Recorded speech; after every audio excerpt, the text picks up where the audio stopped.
Hi, I am Sarah Alexander, and this is my Module 5, Understanding My Community, and this is specifically about my school, Heartland Elementary. When evaluating the customs and traditions, first of all, my school, Heartland, is in Overland Park, Kansas, which was founded in 1960, and it has origins tracing back to 1905. Overland Park encompasses 91 square miles and has a total of 192,000 residents. Blue Valley Schools was unified in 1965, and there are approximately 22,700 pre-K through 12 students in our district. There is a very high academic expectation throughout our entire district. There is a 94% graduation rate. And more recently, there are growing expectations for the social-emotional development and learning as well as the academic expectations. At Heartland in particular, there are a lot of students that participate in extracurricular activities. We have students that are very involved in our community. They play sports. They are also involved in Boy Scouts and Girl Scouts. We also have an extra club. It's a 4-week-long program. We have one in the spring and one sometimes in the winter, depending upon involvement, and they are called our JAG U's, where students can sign up for different clubs that we have to offer.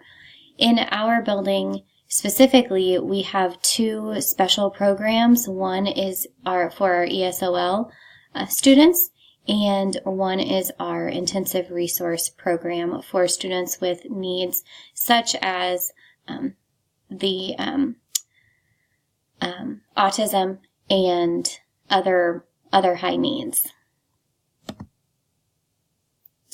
As far as the city of Overland Park is the second most populated city in Kansas, so it's a very, very highly populated city. The median age is 38. Median income is $73,000, which in my school in particular, the income is the upper 4.5%. The median home value is $249,000. This I agree with as far as for my building in particular. That's also the median value for all homes in Blue Valley. The educational level of adults or of parents in our community, 89% of our parents have at least a college degree, if not a master's or a doctorate. When surveyed, the community 91 was the score on the quality of life in Overland Park on a scale of 100, and Overland Park was also listed as one of the best cities to live in 2018. The demographics as far as race, 68% white, 20% Asian Pacific, and 4% Hispanic. And that is specific to my school. In Blue Valley schools and in my school, we have many split families. We have a lot of stay-at-home parents. We have 83 languages spoken in our district.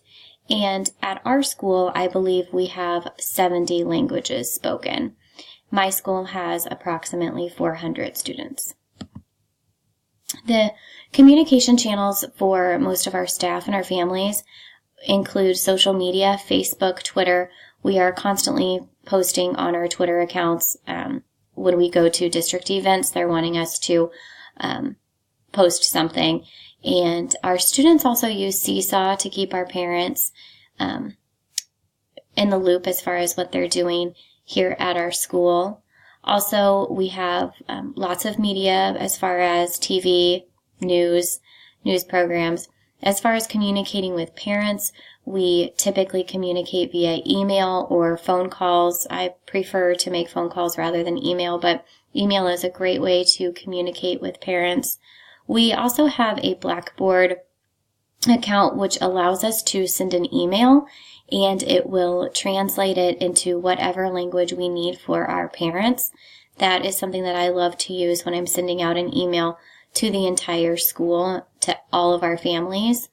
We also do digital online newsletters. We don't we rarely send home paper newsletters or paper information unless we have a specific family that we know that does not have regular access to the internet.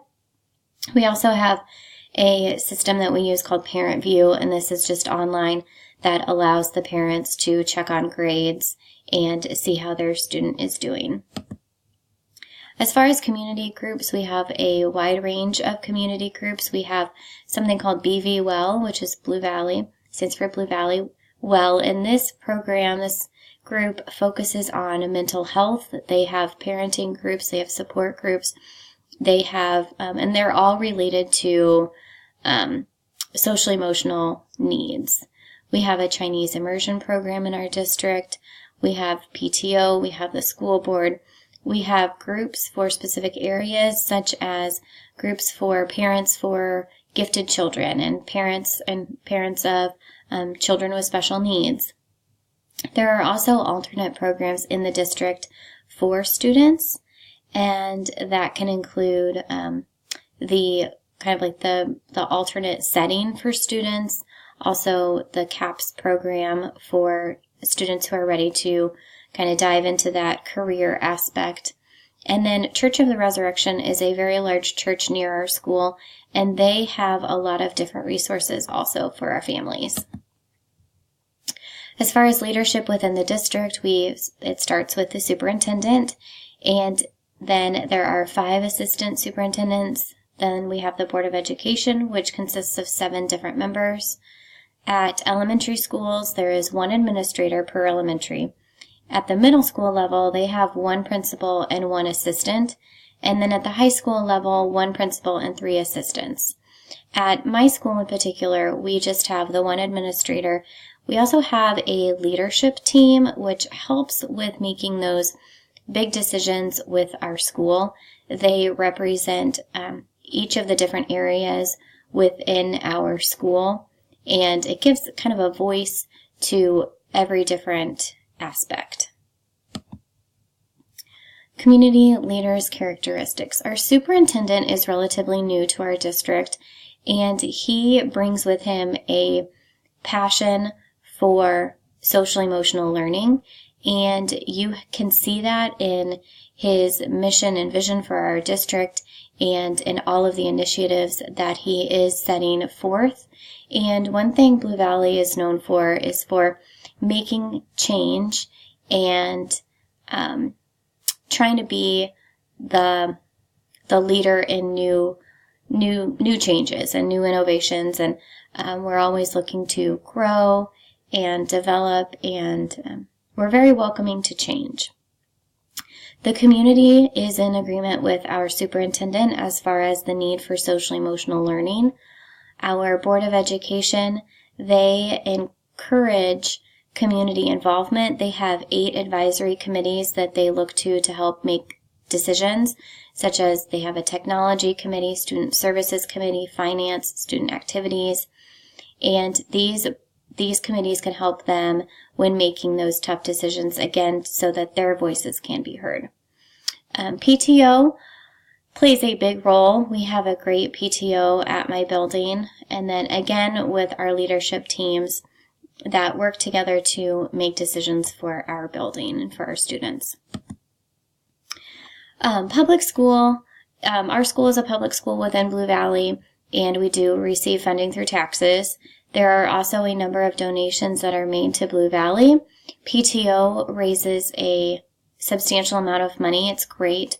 There's also the Blue Valley Ed Foundation, which gives out grants to different schools, and they are very supportive, especially with the social emotional learning and anything revolving around student need. In my building, we also have a number of community partnerships. We have Mathnasium, and we also have a partnership with Chick-fil-A. So those two entities, they are so supportive of our staff and of our families. They will bring in meals for our staff during Teacher Appreciation Week. They will, Mathnasium came and they volunteered at a career fair that I hosted at our school, and they just really support our staff and our students, and those community partnerships are very helpful.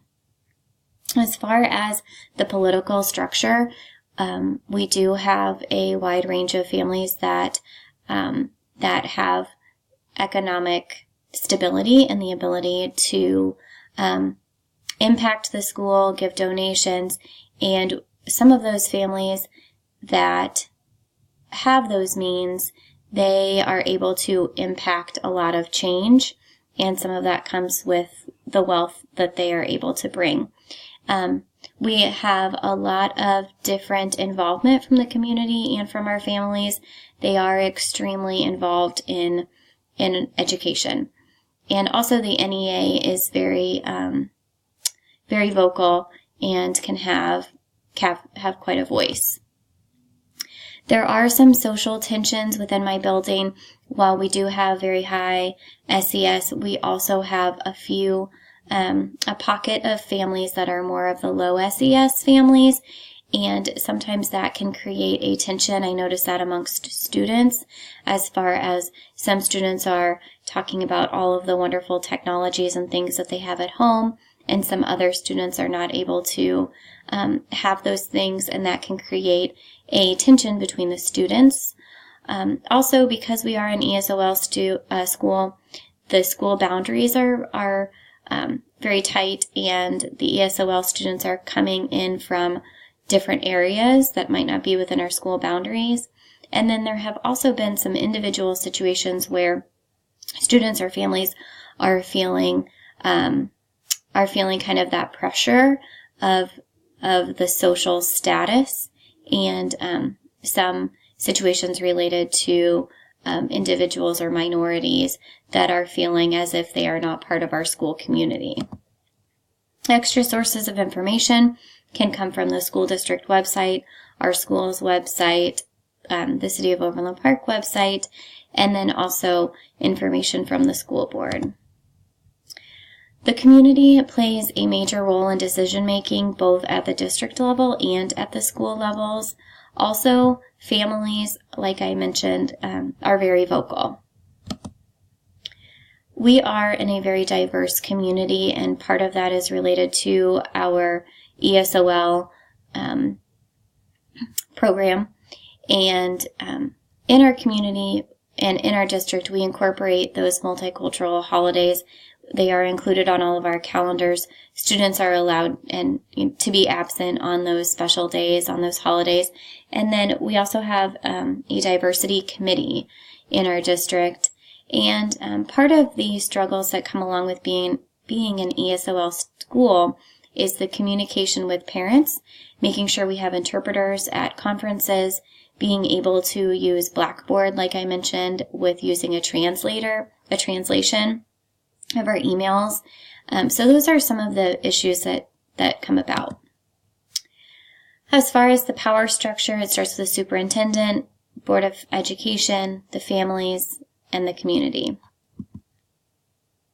As far as measuring public opinion, I was able to look on the City of Overland Park website to gather some opinions within the community as far as what they like, as far as Overland Park in general. And I also was able to find some information on the Blue Valley District website.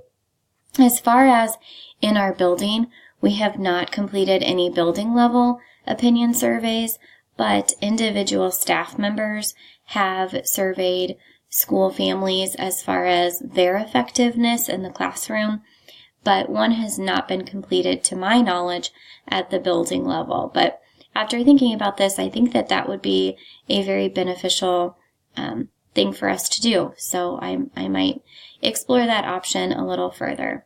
But thank you so much for watching.